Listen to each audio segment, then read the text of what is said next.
പാർത്ഥ, 15 വയസ്സായ മദ്രസയിൽ പഠിക്കാൻ പോയ ഒരു പെൺകുട്ടി പറഞ്ഞ കാര്യങ്ങൾ സത്യത്തിൽ കേൾക്കുമ്പോൾ നല്ല വിഷമം തോന്നുമെങ്കിലും ആ ഉസ്താദിനെ കയ്യിൽ കിട്ടിയാൽ 4 എണ്ണം കൊടുത്തിട്ട് ഈ പരിപരത്തെ റോഡുണ്ടല്ലോ അതിൽ പിടിച്ച് മുഖം അരയ്ക്കണമെന്നാണ് തോന്നുന്നത്. അത്ര വൃത്തികേടുകളാണ് അയാൾ ആ പെൺകുട്ടിയോട് കാണിച്ചിരിക്കുക.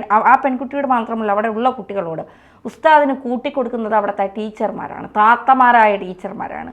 ഉസ്താദ് പറയുന്നതൊക്കെ നിങ്ങൾ അനുസരിക്കണം, കേൾക്കണമെന്നാണ് പറയുന്നത്. 8 തവണയൊക്കെയാണ് ഒരു പെൺകുട്ടിയോട് ലൈംഗികമായി എന്താ പറയുക ഉപയോഗിച്ചിട്ടുള്ളത് എന്ന്. 15 വയസ്സായ കുട്ടിക്ക് അല്ലെങ്കിൽ മദ്രസകളിൽ പോകുന്ന കുഞ്ഞുങ്ങൾക്ക് എന്തറിയാമെന്നുള്ളതാണ്. ഈ നമ്മുടെ കാനഡ അമ്മായിയൊക്കെ ഇരുന്ന് മദ്രസകളിൽ അങ്ങനെ ഒന്നും നടക്കുന്നേ ഇല്ല, മദ്രസകളൊക്കെ മറ്റേ എന്താ പറയുക സ്നേഹത്തിൻ്റെ കൂടാരങ്ങളാണ് എന്ന് പറയുന്നിടത്താണ് ഇത്തരം ഉസ്താദുമാർ ഉള്ളത് എന്നാണ്. എന്താണ് സംഭവം? അതായത് കേരളത്തിൽ തന്നെ ഒരു മതപഠനശാലയിൽ നടന്ന ഒരു വിവരത്തെ കേരളത്തിലെ തന്നെ ഒരു പ്രധാനപ്പെട്ട മാധ്യമം പുറത്തുവിട്ടതാണ് ഈ വാർത്ത. അതിനു മുമ്പേ തന്നെ ഈ വിഷയത്തിൽ കേസുകളൊക്കെ കൊടുത്തിട്ടുണ്ട്. അതായത് മാതാപിതാക്കൾ ഇല്ലാതെ ജീവിക്കുന്ന ഒരുപാട് കുട്ടികളുണ്ട്. അത്തരത്തിൽ അനാഥരായിട്ടുള്ള കുട്ടികൾക്ക് വേണ്ടി ഇസ്ലാമികമായ സമൂഹം, ഇസ്ലാം സമൂഹമൊക്കെ കുറേ യത്തീംഖാനകൾ ഉണ്ടാക്കിയിട്ടുണ്ട്. അപ്പം യത്തീമായിട്ടുള്ള കുട്ടികൾക്ക് വേണ്ടിയാണ് യത്തീംഖാനകളൊക്കെ നിർമ്മിക്കുന്നത്. യത്തീംഖാനകളോട് ചേർന്ന് മതപഠനശാലകളും മതപാഠശാലകളും ഒക്കെ ഉണ്ടാകും. അപ്പം ഇത്തരം മതപാഠശാലകളിൽ നടക്കുന്നത് എന്താണ് എന്നുള്ള കാര്യത്തെപ്പറ്റിയുള്ള ഒരു വാർത്തയാണ്, അല്ലെങ്കിൽ പൊതുസമൂഹം അതിലേക്ക് ശ്രദ്ധ കേന്ദ്രീകരിക്കേണ്ടതിൻ്റെ ഒരു അനിവാര്യത ചൂണ്ടിക്കാണിക്കുന്ന ഒരു വാർത്തയാണിത്. ഇത് ഒരു മുസ്ലിം വിരുദ്ധമായ വാർത്തയല്ല, ദയവായി അങ്ങനെ ചിന്തിക്കരുത്. മുസ്ലിം വിഭാഗം എല്ലാം ഇത്തരക്കാരാണെന്നോ മുസ്ലിങ്ങളെല്ലാം ഇങ്ങനെയാണെന്നോ അല്ല ഈ വാർത്തയുടെ പൊരുൾ. ഇനി ഇതിന്റെ അടിയിൽ വന്ന് നിങ്ങൾ അങ്ങനെയാണ്, നിങ്ങൾ ഇങ്ങനെയാണ് എന്നൊന്നും പറയേണ്ട കാര്യമില്ല. അങ്ങനെ ചിന്തിച്ചാലും കുഴപ്പമില്ല. പറയാനുള്ളത് ഉസ്താദ് ചെയ്താലും സ്വാമി ചെയ്താലും പിന്നെ അച്ഛന്മാര് ചെയ്താലും പറയുക തന്നെ ചെയ്യും. അതെ, നമ്മൾ കഴിഞ്ഞ ദിവസം ഒരു ക്രിസ്ത്യൻ വീഡിയോ ചെയ്തപ്പോൾ നിങ്ങൾ എന്തുകൊണ്ട് ഇങ്ങനെ പറയുന്നു എന്നൊക്കെ പറഞ്ഞുകൊണ്ട് കുറേ അധികം ആളുകൾ വന്ന് ആക്രമിച്ചിരുന്നു. അപ്പോൾ അതിൻ്റെ വേറൊരു വേർഷനാണിത്. അപ്പോൾ ഈ കേരളത്തിലെ മദ്രസകളിൽ നിരന്തരമായി മദ്രസാ പീഡനങ്ങൾ എന്തുകൊണ്ടാണ് നമ്മൾ വാർത്തകളിൽ വരുന്നത്? ഇത് എല്ലാ ദിവസത്തെയും പത്രങ്ങളിൽ നമ്മൾ എടുത്തു നോക്കുമ്പോൾ ഒരു മദ്രസാ പീഡനമെങ്കിലും ഇല്ലാത്ത ഒരവസ്ഥ ഉണ്ടാവില്ല എന്നുള്ളതാണ്. മദ്രസയിൽ പോകുന്ന ആൺകുട്ടികളെ തന്നെ ഉസ്താദുമാർ പീഡിപ്പിക്കുന്നു. ആ മദ്രസകളിൽ നിരന്തരമായി പീഡനങ്ങൾ നമ്മൾ കണ്ടുകൊണ്ടിരിക്കുകയാണ്. ഇതിനെതിരെ നടപടിയെടുത്ത് കേസുകൾ കോടതിയിൽ കെട്ടിക്കിടക്കുകയാണ് കേസുകൾ. ഇതിനെതിരെ ആരാണ് ശബ്ദിക്കേണ്ടത്? ഇസ്ലാം സമൂഹമാണ്, മുസ്ലിം സമൂഹമാണ്, ഇസ്ലാമിക മതപണ്ഡിതന്മാർ തന്നെയാണ് ഇതിനെതിരെ ശബ്ദിക്കേണ്ടതും ഇതിനെതിരെ കൃത്യമായ രീതിയിൽ ഈ ഒരു തോന്നിവാസത്തിനെതിരെ പ്രതികരിക്കേണ്ടതും.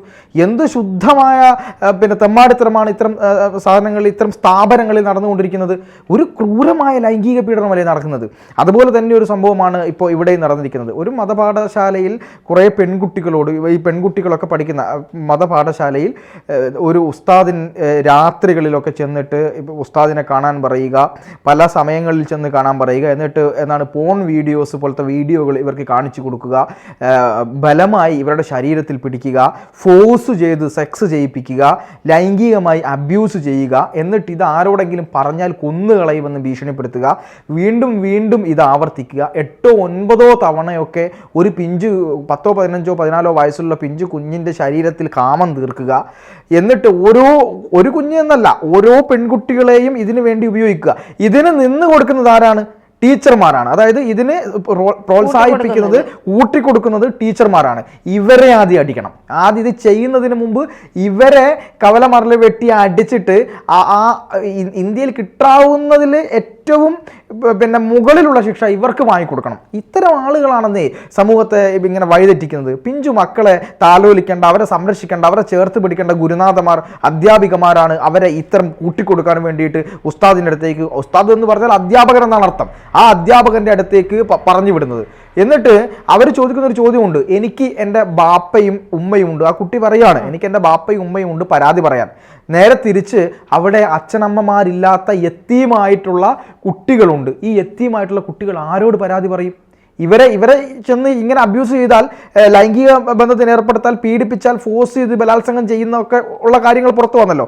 ഇവരാരോടാണ് പരാതി പറയുക എന്ന് നിസ്സഹായമായി പറയുന്ന ഒരു പെൺകുട്ടിയുടെ വാക്കുകൾ കേൾക്കുമ്പോൾ നമുക്ക് എന്താ പറയാൻ കഴിയും? നമ്മൾ എന്താ ചെയ്യേണ്ടത്? വേറൊരു കാര്യം കൂടി പറഞ്ഞു, ഞാൻ തന്നെ കേസ് കൊടുത്തിട്ട് കുറേ ആയി, ഈ കേസിൽ ഒരു നടപടിയും ഞാൻ കണ്ടിട്ടില്ല എന്ന്. ഇവിടുത്തെ സർക്കാർ, ഇവിടുത്തെ ഭരണകൂടം, ഇവരൊക്കെ ആരെയാണ് പേടിക്കുന്നത്? ഈ ഒരു മദ്രസ പീഡനം തുറന്നു പറഞ്ഞു കഴിഞ്ഞാൽ ഉടനെ തന്നെ ഒരു വിഭാഗത്തിനെതിരെ നിങ്ങൾ പറയുകയാണ് എന്നും പറഞ്ഞ് കുറേ മഹാന്മാർ വരാനുണ്ട്. കാനഡയിൽ ഇരുന്നു കൊണ്ട് ധന്യ പറഞ്ഞതുപോലെ കാനഡയിൽ ഇരുന്നു കൊണ്ട് വീഡിയോ ചെയ്യുന്ന അമ്മച്ചിയുണ്ട്. ഇവര് ഈ മദ്രസകളെല്ലാം പുണ്യ പൂങ്കാവനങ്ങളാണ് എന്ന് പറയുന്ന ആളാണ്. മദ്രസകളെല്ലാം മതം പഠിപ്പിക്കേണ്ട സ്ഥലങ്ങളാണ്. അവിടെ മതം പഠിപ്പിക്കുക, അവിടെ സെക്സ് അല്ല പഠിപ്പിക്കുക. സെക്സ് പഠിപ്പിച്ചാലും പ്രശ്നമല്ല, സെക്സിൻ ചെയ്ത് അബ്യൂസ് ചെയ്യരുത്. അതെ, സെക്സ് എന്താണെന്നും പിന്നെ ലൈംഗിക വിദ്യാഭ്യാസം എന്താണെന്നും പഠിപ്പിക്കുന്നതുകൊണ്ട് പ്രശ്നമില്ല. പക്ഷേ അവിടെ ലൈംഗിക വിദ്യാഭ്യാസത്തിന് പകരം ബലാത്സംഗ വിദ്യാഭ്യാസമാണ് കൊടുക്കുന്നതെങ്കിൽ അതിനെതിരെ അത് ശുദ്ധ തോന്നിവാസമാണെന്നും അതിനെതിരെ പറയാനുള്ള ആളുകൾ, അതായത് അതിനെതിരെ പ്രതികരിക്കാനുള്ള ആളുകൾ, രംഗത്ത് വരേണ്ട ആളുകൾ മതപണ്ഡിതന്മാരും മതത്തിലുള്ള ഈ മതത്തെ മുന്നോട്ട് കൊണ്ടുപോകുന്ന അതിൻ്റെ ഉന്നതമായ ശ്രേണിയിലൊക്കെ നിൽക്കുന്ന ആളുകളുണ്ടല്ലോ. ഇപ്പം സമസ്തയുണ്ട്, അതുപോലെ പിന്നെ വിവിധ വിഭാഗങ്ങൾക്ക് വിവിധ പാഠശാലകളാണ്. അപ്പോൾ സമസ്തയുണ്ട്, അതുപോലെ തന്നെ മുജാഹിദുകൾക്ക് അവരുടേതുണ്ട്, AP സുന്നികൾക്ക് അവരുടേതായ കാര്യങ്ങളുണ്ട്, മറ്റ് പല ഷിയ, അങ്ങനെ പല വിഭാഗങ്ങളുണ്ടല്ലോ. അത്തരം ആളുകളുടെ എല്ലാം മത നേതാക്കന്മാർ ഇതിനെതിരെ ശക്തമായി പ്രതികരിക്കണം. 1. 2, ബാലാവകാശ കമ്മീഷൻ ഇത് കാണുന്നില്ല എന്നാണ് എനിക്ക് നിരന്തരമായി വാർത്ത വന്നുകൊണ്ടിരിക്കുകയല്ലേ. ഈ ക്രൂരതയ്ക്കെതിരെ ശബ്ദിക്കണ്ടേ? ഇടതുപക്ഷ ഗവൺമെന്റ് അല്ലേ ഇവിടെ ഭരിക്കുന്നത്, മതനിരപേക്ഷത പറയുന്ന ഗവൺമെന്റ്. എന്തുകൊണ്ടാണ് ഇവർ ഇങ്ങനെ പേടിക്കുന്നത്? കൃത്യമായി നിയമ നടപടിയെടുത്താൽ തീരാവുന്ന പ്രശ്നമല്ലേ ഉള്ളൂ. റെയ്ഡ് നടത്താൻ ധൈര്യമുണ്ടോ അവർക്ക്?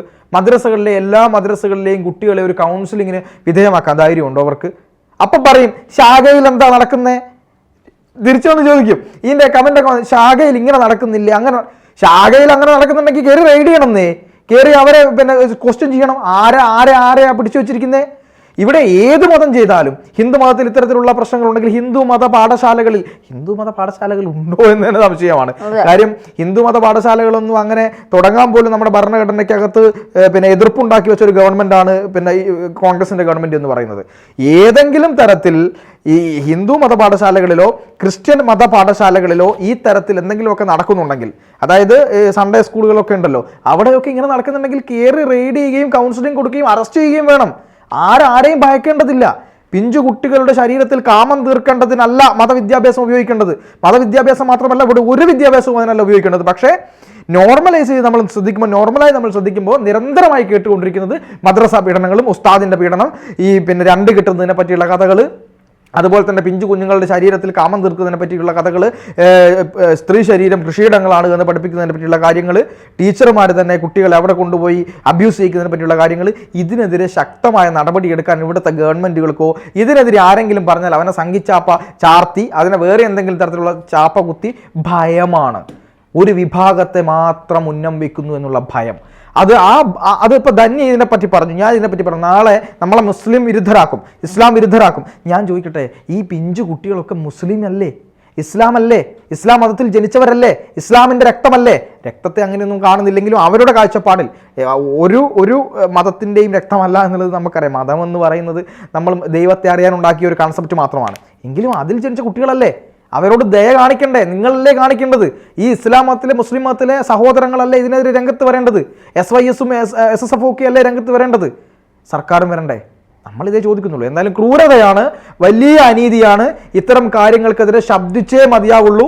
നമ്മൾ ഇനിയും ഇത്തരത്തിലുള്ള കാര്യങ്ങൾക്കെതിരായി കൊണ്ട് ശബ്ദിക്കും. പൊതുജനങ്ങളും സമൂഹവും ഇസ്ലാമിക സമൂഹവും ഇതിനെതിരെ രംഗത്ത് വരണം. ജാതി ഭേദമില്ലാതെ ഇതിനെതിരെ നടപടി ഉണ്ടാവണം. തീർച്ചയായും.